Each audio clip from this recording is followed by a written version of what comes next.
Hello everyone. पिछले turn पर हमने ग्लूकोज के स्ट्रक्चर, उसके रिएक्शंस और उसका साइक्लिक फॉर्म कवर कर लिया था। आज बात करने जा रहे हैं फ्रक्टोज की। तो बात करें इस पैराग्राफ में तो मॉलिक्यूलर फार्मूला सेम होता है ग्लूकोज के जैसा है, C6H12O6। और ये देखिए, ग्लूकोज और फ्रक्टोज में जो सबसे बड़ा डिफरेंस आपको दिखता है, मॉलिक्यूलर फार्मूला दोनों का सेम होगा। यहाँ आपको कीटोन मिलेगा। यहाँ आपको क्या मिलेगा? कीटोन। फ्रक्टोज में आपको क्या मिलेगा? कीटोन। इसीलिए इसको बोलते हैं कीटोज। और कितने कार्बन है यहाँ पर? 6 ही है। 1 2 3 4 5 और 6। तो इसीलिए इसको बोलते हैं कीटो हेक्सोज। और ये जो फॉर्म है इसमें OH जो है वो राइट हैंड साइड है, इसीलिए इसको बोलते हैं D। ठीक है। अच्छा, यहाँ माइनस लगा हुआ है। माइनस से क्या मतलब है? ये प्लेन पोलराइज लाइट को एंटी क्लॉक डायरेक्शन में रोटेट कराता है। ठीक। देखिए, fructose also has the molecular formula C6H12O6 and on the basis of its reaction it was found to contain a ketonic functional group at number carbon 2 and 6 carbon atom is straight chain. In the case of glucose it belongs to D series and its levorotatory compound, it's appropriately written as D minus fructose. It is open chain structure is as known as shown. It is also exist in two cyclic form which are obtained by the addition of OH at CH5. देखिए होता क्या है, हमारी कोशिश होगी ring बनाने की, ठीक है, और 5 मेंबर रिंग यहाँ बनेगी। 6 पॉसिबल नहीं है। तो कैसे होगा, ध्यान से देखिए। जैसे मैं इस पर नंबरिंग कर दूँ, अगर ये 1, ये 2, ये 3, ये 4 और ये 5, तो ये जिस OH को मैंने सर्कल बनाया है यही वाला न्यूक्लियोफिलिक एडिशन करेगा। ये अल्कोहल का लोन पेयर इस कार्बन पे अटैक करेगा और ये बॉन्ड ऐसे O- ब्रेक कर जाएगा। ठीक। बाद में O-H ले लेगा तो वो OH हो जाएगा। देखिए, ये कार्बन 2 है, कार्बन 2 पे OH आया है, देखिए, और कार्बन 1 CH2OH यहां बना हुआ है। क्लियर? बाकी सारी चीजें वैसे ही बिल्कुल एग्जैक्ट हैं। और जब ये ऑक्सीजन अटैक करेगा तो ये देखिए, ये लिंकेज आपको दिखेगा। क्लियर है? अच्छा, ये जो नंबर कार्बन 2 है, कार्बन 2 को देखिए, इसका OH राइट साइड भी है और CH2OH एक लेफ्ट में है। देखा? एक और पॉसिबिलिटी है कि अगर हम कार्बन 2 के OH वाले पार्ट को लेफ्ट कर दें और CH2OH को राइट कर दें, ये दोनों पॉसिबिलिटी है। आपको ये दोनों स्ट्रक्चर में ऐसे दिख रहा है। देखिए, जब OH राइट हो जा रहा है नंबर 2 वाला तो इसे अल्फा बोलेंगे, और जब OH लेफ्ट में आ जा रहा है तो इसे क्या बोलेंगे? Beta form. क्या बोलेंगे? बीटा।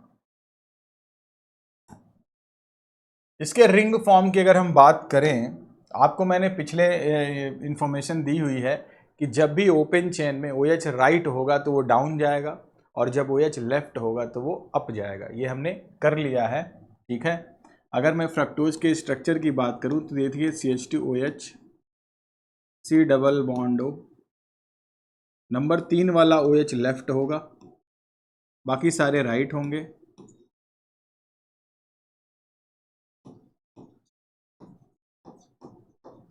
देखिए, 1 2 3 4 5 और ये 6। अब हम क्या करेंगे, आपको पता है 5 मेंबर रिंग बनेगी ऑक्सीजन को लेके, तो रिंग ऐसे बनेगी। ठीक। और जो यहां ग्रुप्स लगे होंगे वो कुछ इस तरीके से लगे होंगे, ऐसे। देखिए ध्यान से, कार्बन नंबर 2, इस पे जो ग्रुप आएगा वो एक आएगा OH और दूसरा आएगा CH2OH। ठीक है।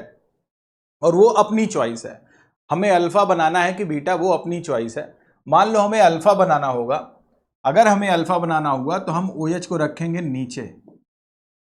अगर OH नीचे गया, ये वाला OH अगर नीचे गया तो CH2OH ऊपर हो जाएगा। देखा? बाकी सब आपको जैसे अभी सिखाया था वैसे करना है। 3 का OH लेफ्ट में है, 3 का OH कहां पर है? लेफ्ट, तो ये जाएगा ऊपर। 4 का OH राइट है तो जाएगा डाउन। 5 का OH क्या करेगा बोलो? This is number 5। 5 का OH तो रिएक्शन में टेक पार्ट कर लिया है, देखिए ना। बचता है क्या इसके पास? इसके पास बचता है CH2OH और H। दिखा? CH2OH को हमेशा ऊपर रखेंगे और यहाँ H। क्लियर है? जब ये OH नीचे हो जाए, मतलब ये CH2OH की डायरेक्शन के अपोजिट हो जाए, तो इसे बोलेंगे alpha form. So this is my alpha. Beta में क्या करेंगे? कुछ नहीं करना है, बस ये जो नंबर 1 सॉरी ये जो नंबर 2 है, ये मेरा 1 है, ये 2 है, ये 3 है, ये 4 है, ये 5 है और ये 6 है। ठीक है? ये जो एनोमेरिक कार्बन है, जो हेमी एसिटल वाला यहाँ कीटल बोलेंगे क्योंकि कीटोन से आया हुआ है, ये जो हेमी कीटल वाला कार्बन है नंबर 2, इसी पे चेंज होना है, बाकी सारी चीजें बिल्कुल सेम रहेंगी।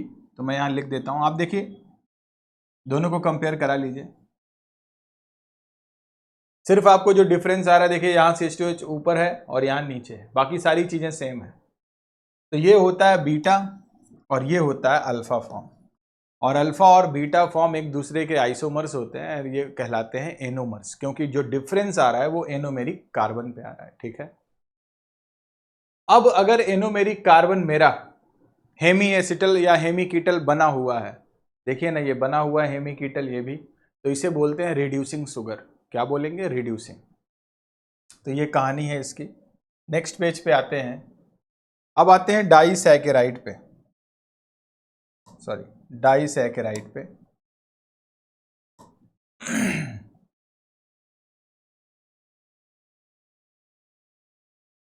चलिए देखिए होता क्या है disaccharide. You have already read that disaccharide on hydrolysis with dilute acid or enzyme yield two molecule of either the same or different monosaccharide. The two monosaccharide are joined together by an oxide linkage formed by the loss of water molecules. Such a linkage is called glycosidic linkage. देखिए हम करेंगे क्या, हम alpha D glucose और beta D fructose लेंगे और वहां से वाटर मॉलिक्यूल का लॉस कराएंगे। जो वाटर मॉलिक्यूल लॉस होगा वो होगा C1 और C2 से। ठीक है? मतलब जो बीटा डी फ्रक्टोज लेंगे उसका C2 कार्बन और जो अल्फा डी ग्लूकोज होगा उसका C1 कार्बन। क्लियर है? अगर मैं बनाऊं तो देखिए कैसे बनेगा। मान लीजिए मैं लेता हूं, पहले फ्रक्टोज ले लेता हूं। फ्रक्टोज ये देखिए, ये ऐसे ले लिया। अब नंबरिंग आपको पता ही है, ये नंबर 2 वाला है, देखा? अगर मैं इस पर नंबरिंग कर दूं फ्रक्टोज पे, तो देखिए अगर ये CH2OH ऊपर है तो ये OH नीचे, देखा? और नंबर ये मेरा 1 है, ये मेरा 2 है, और ये मेरा 3 है, ये 4 है, ये 5 है और ये 6 है। तो मैं नंबर 3 का OH जो है वो कहाँ रखूँगा? नीचे रख रहा हूँ। मैंने बताया हुआ कैसे कन्वर्ट करेंगे। 4 का OH ऊपर होगा, 5 वाले का कहाँ होगा? CH2OH यहाँ कर दीजिए, इसे H कर दीजिए, देखा? ऐसे आप कर सकते हैं। This is beta D fructose. क्या हो गया ये? Beta D fructose. अब क्या करना है, हमें लेना है अल्फा डी ग्लूकोज को। तो अल्फा डी ग्लूकोज यहां मान लीजिए मैं बना देता हूं,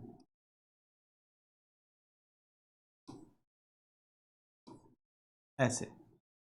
अब क्या करेंगे अल्फा डी में, यहां H ले लीजिए, यहां OH ले लीजिए, OH H OH H OH H और ये CH2OH और ये H, देखा? This is 1, this is 2, this is 3, this is 4, this is 5 and this is 6। ऊपर वाली यूनिट जो है वो मेरी अल्फा डी है, नीचे वाली जो यूनिट है वो बीटा डी फ्रक्टोज है। क्लियर है? हमें क्या करना है? लॉस ऑफ वाटर कराना है। कहां से कराना है? C1, दिस इज C1, और क्या लेना है? बोलिए। C2 of beta D, this is C2, देखा? हम क्या करेंगे, इसका OH निकाल दीजिए और इसका H ले लीजिए, बाहर कर दीजिए। तो जब आप इसका OH और इसका H निकालोगे तो बचेगा क्या इन दोनों के बीच? सिर्फ ऑक्सीजन। तो मैं ऐसा करता हूं, इसको मिटा कर सिर्फ ऑक्सीजन आपको दिखा देता हूं। देखिए मैं कुछ ऐसे दिखाऊंगा।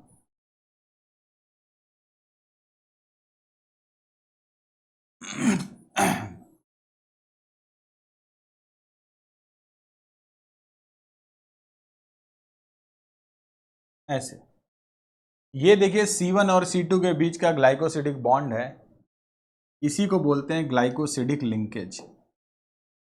ग्लाइकोसिडिक सिडिक लिंकेज, ठीक है। और ये कहाँ प्रेजेंट है? C1 और C2 में। देखिए यहां से जो क्वेश्चंस आपके बनेंगे, जैसे आपसे पूछ लिया disaccharide and we are doing sucrose, तो 3 तरह के क्वेश्चन बन सकते हैं। पहला पूछेगा इनका मोनोमर क्या है, तो आपको क्या बताना है? अल्फा डी ग्लूकोज और बीटा डी फ्रक्टोज।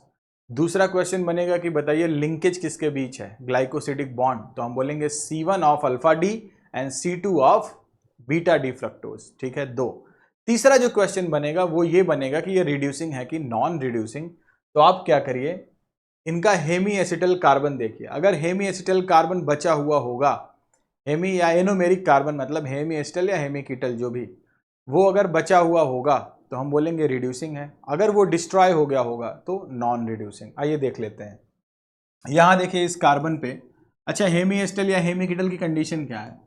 उस कार्बन पर एक OH हो, एक OR ग्रुप हो ऐसा, और एक हाइड्रोजन भी हो सकता है। ये दोनों बहुत इंपॉर्टेंट हैं। तो देखिए यहाँ पे क्या आपको दिखेगा, OH नहीं है, इस पे भी नहीं है और इस पे भी नहीं है, डायरेक्ट OH नहीं है। तो मतलब इसका जो एनोमेरिक कार्बन है वो डिस्ट्रॉय हो गया है। तो ये कैसा है? बोलिए नॉन रिड्यूसिंग। इसीलिए देखिए लिखा हुआ है sucrose is a non reducing sugar. Next इसकी पॉइंट्स की बात कर लें अगर,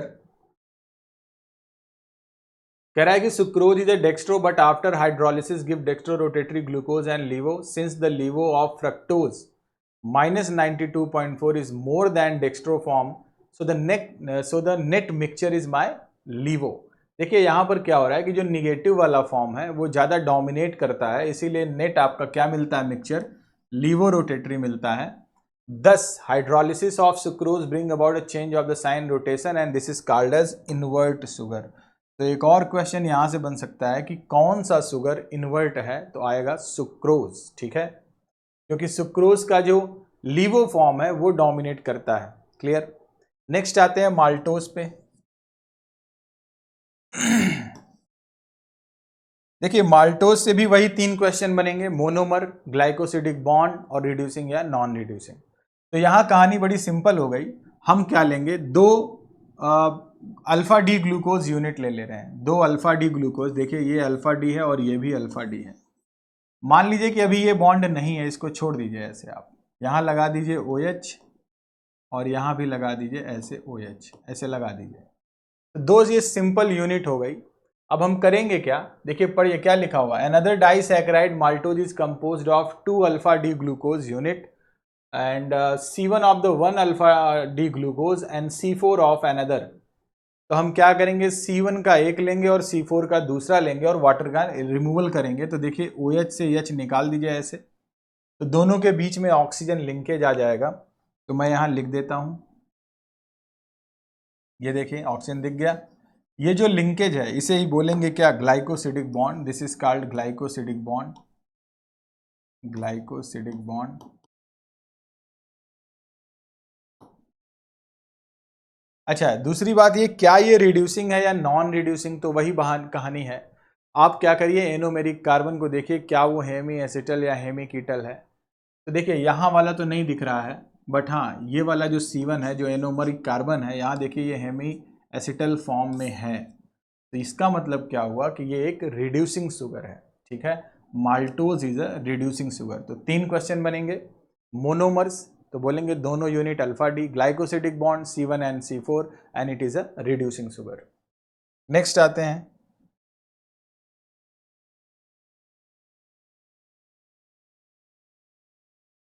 लैक्टोज की बात करते हैं।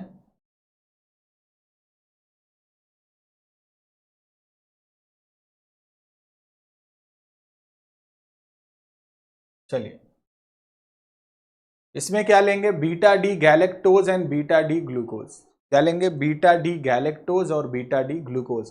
मान लीजिए ये बॉन्ड आपका नहीं है, मान लीजिए ऐसा करिए, ऐसा करिए, ये वाला बॉन्ड अभी आप हटा दीजिए, इसको काट दीजिए। तो जो गैलेक्टोज आपको मिलेगा बीटा डी, वहां का OH ऊपर होगा और जो बीटा डी ग्लूकोज होगा उसका वाला नीचे हो जाएगा, ऐसे देखा। कहानी वही है, C1 और C4 से ही निकलेगा। कहानी क्या है, C1 और C4। देखिए बहुत आसान है याद करना। 3 सिलेबस में है आपके disaccharide, sucrose, maltose, lactose. Sucrose, maltose और लैक्टोज, ये क्या है? डाइसैकेराइड है, डाइसैकेराइड, डाइसैकेराइड। इसको आप ऐसे भी याद कर सकते हो, Sumala, Sumala, Sumala is a disaccharide. अब सुक्रोज का देखो मोनोमर तो आसान ही, इसको याद भी नहीं करना है, इतना आपको पता है कि एक ग्लूकोज एक फ्रक्टोज होगा, ग्लूकोज और फ्रक्टोज होगा। हाँ, ग्लाइकोसिडिक बॉन्ड आपको थोड़ा दिमाग लगाना है, यहाँ C1 और यहाँ C2, ठीक है। बाकी इन दोनों में C1 C4 चलेगा, C1 C4 चलेगा, ठीक है। मतलब जो ग्लाइकोसिडिक बॉन्ड मिलेगा माल्टोज और लैक्टोज में सेम मिलेगा, C1 C4 मिलेगा, सुक्रोज वाला C1 C2 होगा, और यहाँ एक यूनिट होगी ग्लूकोज और यहाँ होगी फ्रक्टोज। माल्टोज में दोनों यूनिट मेरी ग्लूकोज होगी, दोनों यूनिट क्या होगी? ग्लूकोज होगी। यहाँ लैक्टोज वाला थोड़ा सा अलग है, आपको यहाँ पे गैलेक्टोज और ग्लूकोज की कहानी मिलेगी। किसके मिलेगी? गैलेक्टोज और ग्लूकोज की। तो यहाँ देखिए करना कुछ नहीं है, ये C1 था, ये C4 था, वाटर का लॉस करा दीजिए, इसका OH निकाल दीजिए, इसका H निकाल दीजिए, दोनों के बीच में ऑक्सीजन कनेक्टिविटी दिखेगी आपको। तो मैं ऐसा करता हूँ, दिखा देता हूँ ऐसे दिख गया? तो this is a glycosidic bond between C1 and C4, glycosidic, देखा? और ये भी हमारा क्या है? एनोमेरिक कार्बन बचा हुआ है, ठीक है। तो ये भी क्या है? रिड्यूसिंग शुगर है, it is also a reducing sugar. Next आते हैं पॉलीसैकेराइड पे।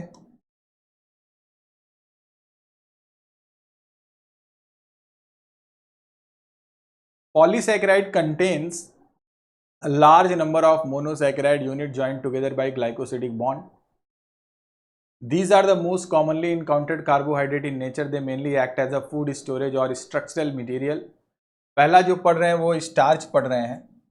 Starch is the main storage of polysaccharide of plants. It is the most important dietary source of human being. High content of starch is found in a cereal, root, tubers and some other vegetables. It is a polymer of alpha glucose and consist of 2 component. देखिए जो starch होता है वो polymer होता है, किसका होता है? अल्फा ग्लूकोज का होता है, और ये 2 फॉर्म में होते हैं, एक अमाइलोज और एक अमाइलोपेक्टिन के फॉर्म में। Amylose is water soluble component which constitute about 15 to 20% of starch. Chemically, amylose is a long unbranched chain with a 200 to 1000 alpha D plus glucose units and held together by C1 and C4. तो simple है, amylopectin क्या होता है? वो एक chain isomeric form में होता है, और C1 और C4 के बीच में ग्लाइकोसिडिक बॉन्ड आपको दिखेगा। जैसे ये देखिए जैसे आपने क्या किया, ये एक अल्फा डी ग्लूकोज ऐसे ले लिया,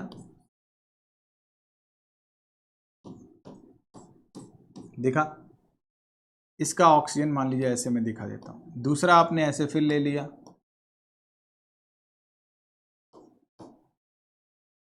देखा?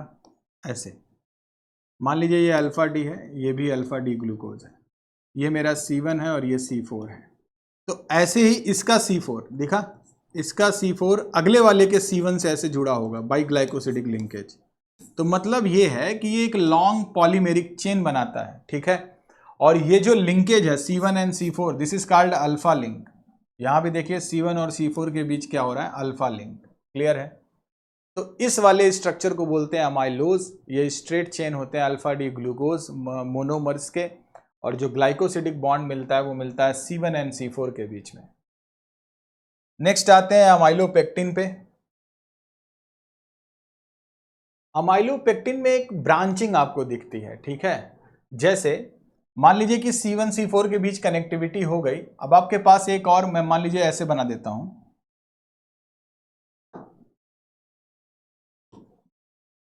थोड़ा सा और राइट ले लेता हूं ताकि आपको दिखे आराम से। जैसे यहां देखिए,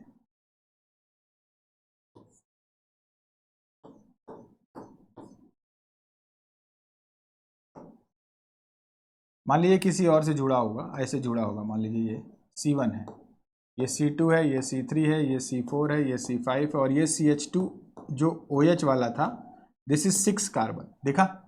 तो यहां से जब वाटर का लॉस हम कराएंगे, इसका OH और इस वाले का H ले लेंगे, तो यहां देखिए ऑक्सीजन लिंकेज आपको दिखेगी। ये C1 था, ये C6 है, ठीक है।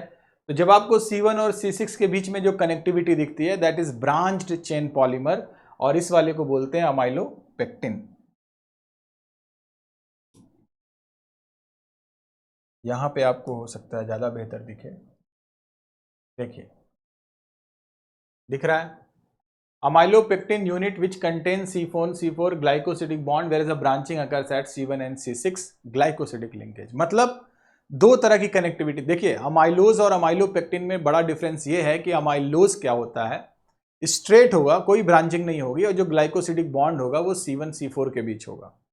वहीं अगर अमाइलोपेक्टिन की बात करें तो वहां पर दो तरह की लिंकेज दिखेगी, एक C1 और C4 के बीच का ग्लाइकोसिडिक बॉन्ड, और साथ ही साथ में ब्रांचिंग दिखती है C1 और C6 के बीच में, वो भी एक क्या है, ग्लाइकोसिडिक बॉन्ड है।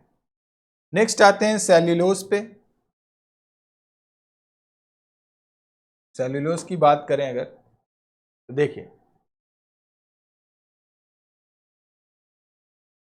Cellulose occurs exclusively in plant and it is the most abundant organic substance in plant kingdom. It is a predominant constituent of cell wall of plant cell. Cellulose is straight chain polysaccharide composed only of beta D glucose unit which are joined by glycosidic linkage of C1 and C4 of the next glucose unit। देखिए हमने क्या किया, beta D इस बार ले लिया, beta D glucose लिया,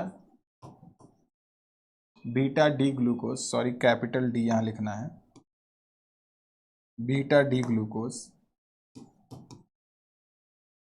ठीक है, और यहां पे भी बीटा डी ग्लूकोज है। हम क्या कर रहे हैं, C1 और C4 ले ले रहे हैं। देखिए ये मान लीजिए मेरा C1 है, 1 2 3 4 5 और ये 6, यहां नंबरिंग करो 1 2 3 4 5 6, यहां नंबरिंग करिए 1 2 3 4 5 और 6। 1 हमेशा एनोमेरिक कार्बन को देंगे, ठीक है। एनोमेरिक कार्बन क्या होगा, जो हेमी एस्टल या हेमी कीटल वाला दिखता है, मतलब हेमी एस्टल ग्लूकोज के फॉर्म में, ठीक है। तो यहाँ देखिए आपको जो लिंकेज मिल रहा है, देखिए C1 और C4 के बीच का वाटर लॉस है, यहाँ भी C1 और C4 के बीच का वाटर लॉस है, क्लियर है। तो ये एक कैसा दिख रहा है आपको, स्ट्रेट चेन दिख रहा है। ऐसे कंफ्यूज मत होना कि ये ब्रांच जैसा है, नहीं, ये स्ट्रेट चेन है, क्योंकि सीधा सीधा C1 C4 ऐसे से जुड़ता चला जा रहा है, ऊपर नीचे लिखा गया है, इसमें कंफ्यूज मत होइएगा। तो ये एक स्ट्रेट चेन पॉलीमर है, और जो लिंकेज आपको मिलेगा वो क्या मिलेगा, C1 और C4 के बीच। मोनोमेरिक यूनिट क्या है, बीटा डी ग्लूकोज, ठीक। नेक्स्ट आते हैं glycogen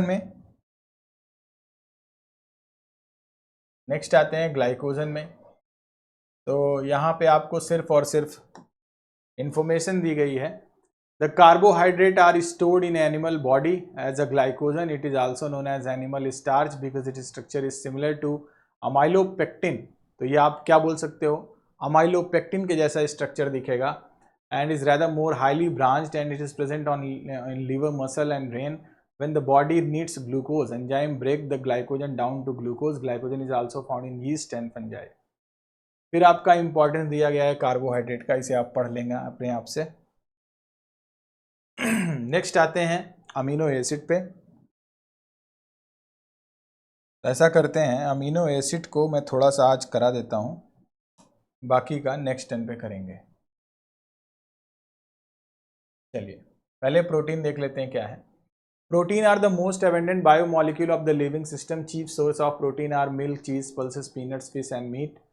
They occur in every part of the body and form the fundamental basis of the structure and function of the life. They are also required of growth and maintenance of body. The word protein is derived from the Greek word proteos, which means primary or primary importance of all proteins are polymer of alpha amino acid. तो ये जो line है ये बहुत ही important है कि जो proteins होते हैं वो पॉलीमर होते हैं, किसके, अल्फ़ा अमीनो एसिड्स के। तो यहाँ देखिए शब्द से ही क्लियर है, amino acid, amino acid, amino का मतलब अमीन ग्रुप और एसिड का मतलब कार्बोक्सिलिक। तो अगर हमें कार्बोक्सिलिक और एमीन दोनों दिखेगा तो उसे क्या बोलेंगे, अमीनो एसिड। फिर कह रहा है कि अमीनो एसिड की बात करें अगर, तो amino acid contains amino and carboxylic as a functional group depending upon the relative position of amino group. With respect to carboxylic group, the amino acid can be classified alpha, beta, gamma, delta, so on. Only alpha amino acid are obtained on the hydrolysis of protein. They may contain other functional group as well. थोड़ा सा देख लेते हैं क्या है ये amino acid. देखिए, जैसे मान लीजिए ये कार्बन है, इससे एक मैं COH जोड़ दूं, ठीक. तो कार्बन की जो पहली पोजिशनिंग होती है उसे अल्फा बोलेंगे. अल्फा का नेक्स्ट कार्बन जो होगा वो बीटा होगा, और बीटा का नेक्स्ट होगा गामा और फिर डेल्टा आएगा. थोड़ा सा और मैं, चलिए, COH है, पहली कार्बन होगी अल्फा, अल्फा का नेबर होगा बीटा, फिर गामा और फिर डेल्टा. अब जो अमीनो ग्रुप है, अगर अमीनो ग्रुप अल्फा पे हुआ तो कहेंगे अल्फा अमीनो एसिड. तो अगर मैं यहाँ अमीन लगा दूँ तो इसको बोलेंगे अल्फा अमीनो, और ये H, और ये पूरी चेन हो जाएगी R. ठीक है, तो ये कहेंगे अल्फा अमीनो. अगर वही मैं बीटा पे लगा दूँ तो बीटा अमीनो, अगर वही मैं गामा पे लगाऊँ तो गामा, और ऐसे ही डेल्टा अमीनो एसिड. क्लियर है. तो सिंपल बात करें तो जो नेचर में यानी प्रोटीन का जब हाइड्रोलिसिस करते हैं, क्योंकि प्रोटीन का जो मोनोमर है वो क्या है, अल्फा अमीनो एसिड. तो अगर हम प्रोटीन की हाइड्रोलिसिस करेंगे तो अल्फा अमीनो एसिड मिलेगा, और अल्फा का मतलब क्या हुआ कि जो हमें मिलेगा एमिनो एसिड, वहाँ अमीनो ग्रुप जो है वो अल्फा पे होगा. तो अगर मैं सिंपली बात करूँ तो देखिए, इस कार्बन से H, अल्फा कार्बन से अमीनो ग्रुप, और यहाँ कार्बोक्सिलिक, और इस वाले कार्बन से एक पूरी लॉन्ग कार्बन चेन, इस तरीके से. क्लियर है. तो इसे कहते हैं अल्फा अमीनो एसिड. जो R होगा वो साइड चेन होगा, और इस R की जगह आप डिफरेंट फंक्शनल ग्रुप आपको आगे देखने को मिलते रहेंगे. चलिए, all amino acid have trivial name which usually reflect the property of that compound और its source. Glycine is so named since it is a sweet taste. तो ग्लाइसिन जो होता है वो स्वीट इन टेस्ट होता है. And tyrosine was first obtain from the cheese. Amino acid are generally represented by 3-letter symbol, sometimes 1-letter symbol. The structure of some commonly occurring amino acid along with the 3-letter. देखिए, ये जो natural amino acid है, थोड़ा सा मैं D और L भी बताना चाहूँगा. जैसे आप अमीनो एसिड का स्ट्रक्चर लिखो, और अगर अमीनो ग्रुप लेफ्ट में आता है तो इसको बोलते हैं L amino acid, L amino acid. और अगर वही ये राइट साइड हो जाए, अगर ये वही राइट साइड ऐसे हो जाए तो इसे बोलते हैं डी अमीनो एसिड. ठीक है. तो ट्रिवियल नेमिंग सिस्टम में क्या करते हैं, किसी अमीनो एसिड का नाम उसके फर्स्ट 3 अल्फ़ाबेट से दिखाएंगे. जैसे कहिए कि मैं ग्लाइसिन बोल रहा हूँ, तो ग्लाइसिन का जो फर्स्ट 3 आएगा वो GLY आएगा. एलानीन का ALA आएगा, ऐसे आएगा. ठीक है. और मैं अगर इसके स्ट्रक्चर की बात करूं तो देखिए, आपको पता है कि अमीनो एसिड में होता क्या है कि R होगा, C होगा, H होगा, NH2 होगा और COH होगा. तो ये जो R वाला पार्ट है यही चेंज होता होगा. जैसे आप ग्लाइसिन के अगर स्ट्रक्चर की बात करें तो R की जगह क्या रखेंगे, H. दिखा.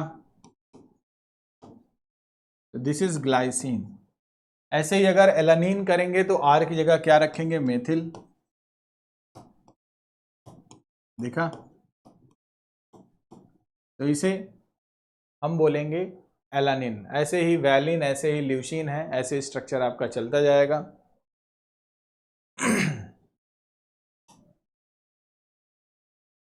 फिर आपको दिखेगा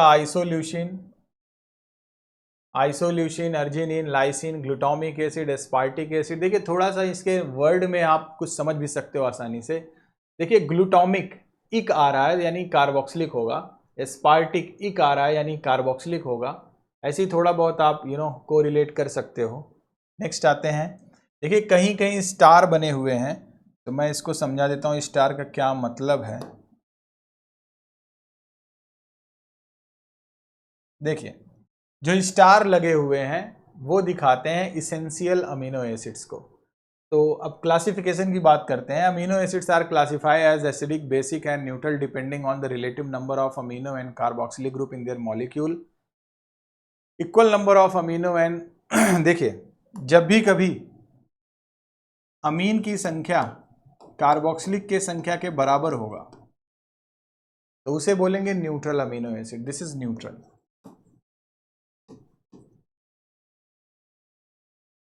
अगर अमीनो ग्रुप ज्यादा हो जाए, अगर अमीनो ग्रुप ज्यादा हो जाए कार्बोक्सिलिक से तो ये हो जाएगा बेसिक इन नेचर। और अगर वही अमीनो ग्रुप कम हो जाए, कार्बोक्सिलिक बढ़ जाए, तो इसे कहेंगे एसिडिक, एसिडिक अमीनो एसिड। ठीक है, क्लियर है? बोलिए, इसमें कोई दिक्कत नहीं आनी चाहिए। Essential which synthesis the body are known as non essential. देखिए क्या लिखा हुआ है, कहीं में क्लासिफिकेशन हमने कर लिया है। Okay, the amino acid which can be synthesised in the body are known as non essential amino acid. On the other hand, those which cannot be synthesized in the body must be obtained through diet are known as essential amino acid। ठीक है, तो essential और non essential भी clear है। थोड़ा सा zwitter ion की बात कर लेते हैं। Amino acids are usually colorless crystalline solid. These are water soluble, high melting point and behave like a salt rather than simple amine or carboxylic acid. This behavior is due to the presence of both acidic and basic nature of the molecule. In aqueous solution, the carboxylic group can lose a proton and amino group can accept the proton, give rise to a dipolar known as zwitter ion। देखिए, ये जो carboxylic है ये इसका highly acidic hydrogen है, तो ये क्या होगा, डी प्रोटोनेट होगा, यानी यहाँ आएगा माइनस। ठीक है, जब ये H निकालेगा। और ये एमीन क्या होता है, एज अ बेस काम करता है। This is as a base और ये क्या है, एज अ एसिड। तो आप जानते हो एसिड क्या है, प्रोटॉन डोनर। बोलिए, और बेस क्या होते हैं, प्रोटॉन एक्सेप्टर। तो ये क्या करेगा, इस प्रोटॉन को ले लेगा तो अमोनियम आयन बना देगा और ये H निकालेगा तो कार्बोक्सिलेट आयन बनेगा। दोनों है तो न्यूट्रल, क्योंकि एक प्लस और एक माइनस ओवरऑल चार्ज जो है वो न्यूट्रल हो रहा है। बट दो पोल आ रहे हैं, एक नेगेटिव एक पॉजिटिव। तो जब किसी मॉलिक्यूल में दो पोल जनरेट होंगे तो उसे क्या बोलेंगे, dipolar. And this type of dipolar molecules are called as zwitterion and this is neutral but contains both positive and negative charge. In Jeter ionic form, amino acids show amphoteric behavior as they react with both acid and base। बिल्कुल सही बात है। Except glycine, all the naturally occurring amino acids are optically active। तो थोड़ा सा इसको समझते हैं। देखिए, कायरल सेंटर आपको देखना होगा, है ना। तो कह रहा है कि ग्लाइसिन को छोड़ के, आइए ग्लाइसिन के स्ट्रक्चर को एक बार देख लेते हैं। ग्लाइसिन में क्या होता है कि जो R होता है उसकी जगह H रखते हैं। ठीक है, R की जगह क्या रखेंगे, H रखेंगे। तो यहाँ देखिए R था अमीनो एसिड में, इसकी जगह जब आप H रखोगे तो देखिए, अब आप कायरल सेंटर चेक करो इस कार्बन के अराउंड। कायरल सेंटर यहाँ नहीं है, नो कायरल सेंटर। ठीक है, तो जब कायरल सेंटर नहीं है तो ऑप्टिकली इनएक्टिव हो जाएगा। क्या बात समझ में आ गई? अच्छा, कहाँ कायरल, जैसे आप मान लीजिए कि एलानीन देख रहे हो तो यहाँ पर CH3 रख दो, तो देखिए इस कार्बन के अराउंड 4 डिफरेंट कनेक्टिविटी, तो कायरल सेंटर तो ऑप्टिकली एक्टिव। तो कुछ चीज़ें आप प्रीवियस चैप्टर से भी जोड़ सकते हो। फिर कह रहा है कि the other natural amino acids are optically active since the alpha carbon is symmetric, this can exist both D and L form। most naturally occurring amino acid have L। देखिए, जो नेचर में मिलते हैं अमीनो एसिड वो कैसे मिलते हैं, L form में मिलते हैं। एल फॉर्म कैसा होता है, एल फॉर्म होता है जब अमीनो ग्रुप आपका कहाँ हो, लेफ्ट में हो, यानी ये COH हो, यहाँ मान लीजिए CH3 में लगा दूँ और यहाँ H कर दूँ और यहाँ कर दूँ NH2। तो देखिए ये कहलाता है एल अमीनो एसिड। ठीक है, एल अमीनो एसिड। तो ये नेचुरली अकरिंग है, याद आया, जैसे कार्बोहाइड्रेट डी वाला नेचुरली अकरिंग होता था, तो यहाँ अमीनो क्या मिल रहा है, एल फॉर्म में लिखा हुआ है कि L amino acid are represent writing by the NH2 group in the left hand side. Next आते हैं स्ट्रक्चर ऑफ प्रोटीन पे। ठीक है, स्ट्रक्चर ऑफ प्रोटीन की अगर बात कर लेते हैं,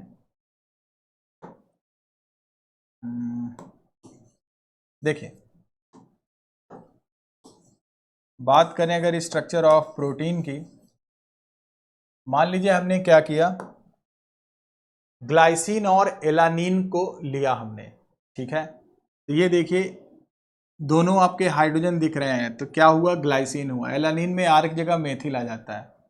मैं ऐसे लिख देता हूं, देखिए COOH, कार्बन पे 2 हाइड्रोजन और इस कार्बन पे NH2 ग्रुप, देखा ऐसे। तो जब हाइड्रोजन लग गया तो इसको GLY ग्लाइसिन बोल दिए। अब हम क्या ले रहे हैं, एलानिन ले रहे हैं। एलानिन में क्या होता है, आर की जगह मेथिल होता है, तो मैंने यहाँ COH लिखा, कार्बन लिखा, मेथिल लिखा, H लिखा और यहाँ NH2 लिखा। करना कुछ नहीं है, वाटर का लॉस करा देना है। क्या करा देना है, वाटर का लॉस। कैसे कराएंगे, इसका OH निकाल दो, इसका NH का H निकाल दो, तो आपको देखिए क्या मिलेगा, NH2 CH2 C double bond O, फिर क्या मिला आपको, NH CH CH3 और COOH। देखा, हमने 2 अमीनो एसिड को आपस में मिलाया वाटर का लॉस करके, तो जो मिला हमें वो मिला GLY और ALA, इसको बोलते हैं ग्लाइसिल एलानिन, ठीक है। और यहां पर आपको जो CONH बॉन्ड मिल रहा है, this is called peptide linkage. क्या कहलाएंगे इसे, पेप्टाइड बॉन्ड। देखिए peptide linkage, the amide linkage is called peptide. So you have already read that the protein are the polymers of alpha amino acid. They are connected to each other by peptide bond or peptide linkage.